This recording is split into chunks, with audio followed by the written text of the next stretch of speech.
இருக்கலாம், ஒரு சொந்தக்காரனுடைய நிழலா இருக்கலாம், இல்லை என்றால் உங்களை சுற்றி இருக்கிற ஏதோ ஒரு மேனேஜருடைய நிழலா இருக்கலாம்.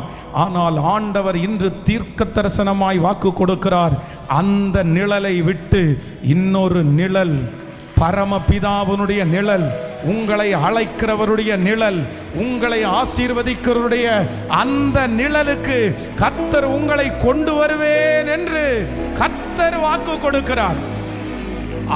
அவர்கள் உங்களுக்கு கொடுத்த சுகத்தை விட, அவர்கள் உங்களுக்கு கொடுத்த ரிலாக்ஸை விட, அவர்கள் உங்களுடைய பலவீனத்திலே தாங்கினதை விட கர்த்தர் வாக்கு கொடுக்கிறார்.